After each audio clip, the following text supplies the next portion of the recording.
Well, hello, my name's Trisha Major, Paediatric Occupational Therapist from Planted Parenting, Melbourne, Australia. I want to tell you a little bit about the 15-day flexible rhythm program that I've created specifically for school holidays and, given the current climate, the COVID-19 home lockdown. I know many parents out there are tearing their hair out thinking, how on earth am I going to keep some sense of sanity amidst all the craziness of everyone being in the same four walls day in, day out. And I want to tell you that I've thought very long and hard about this, and as an occupational therapist I've created a very balanced and educational as well as skill building for developmental skill sets plan that's going to really help your children and your family dynamic.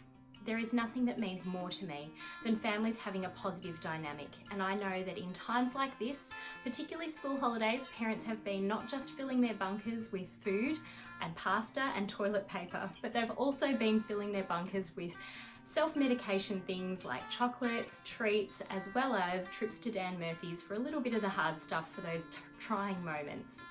I myself am a parent of 2 children, so I can attest to the fact that I know what it's like to have kids that seem to be climbing the walls and to be also at home full-time working with a partner that's also full-time working.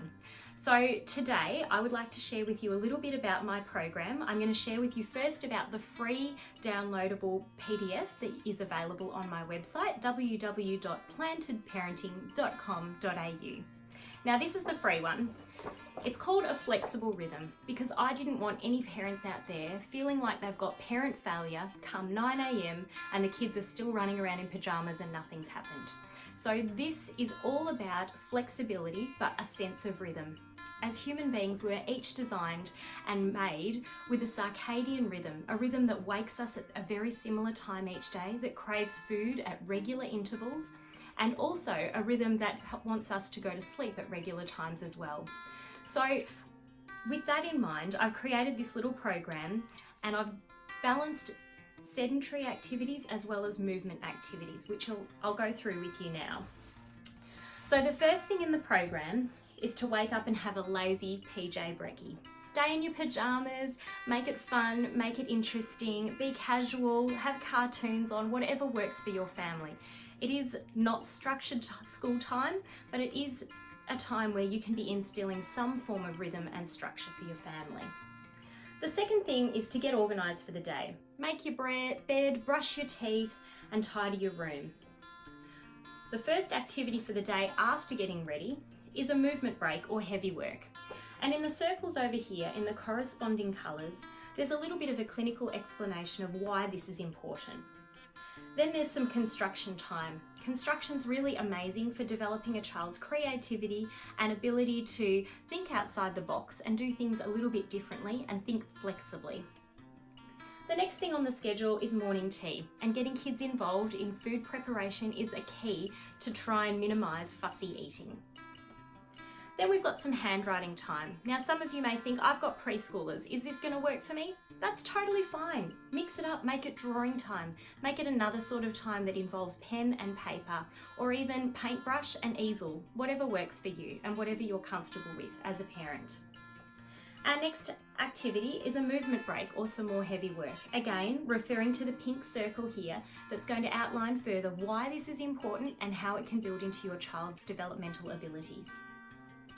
The next one is mindfulness colouring or fine motor craft. Craft is an amazing way to engage children to unleash their creative side and to think also outside the box.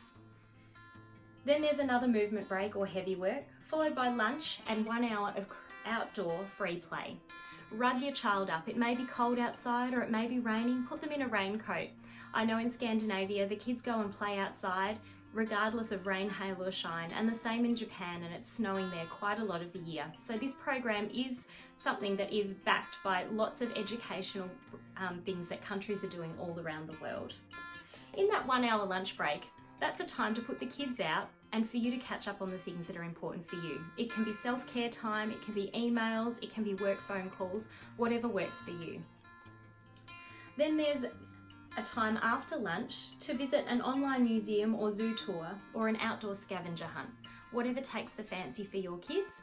and there is about 12 different online museum tours that I've got the link for on the program as well. So you can go and follow through with that. And I know the Melbourne Zoo are doing online tours, and they've got little cameras in different animal enclosures, allowing children and families to really engage with the animals and see what they're up to from the comfort of their very own homes.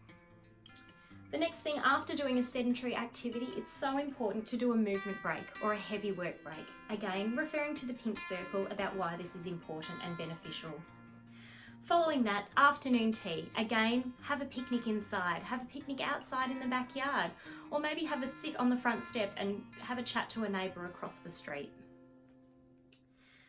The next thing after afternoon tea is the surprise reveal. Now, I've learnt from the people in Vanuatu that do lockdown for the rainy season very, very frequently every year. They say the biggest thing that really hampers them in this time in lockdown is the monotony of the boredom.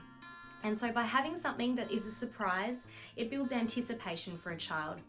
I know that during school holidays, my children find it really difficult. They look at all their toys and they're the same old, and our games are the same. So what I've done is specifically I've gone online and I've perused through Kmart, whatever's within my budget, and I've looked at a few family games and a few card games and a few different things that the kids can build and construct that's new and novel that I can bring out at surprise reveal time. Then it's family game time.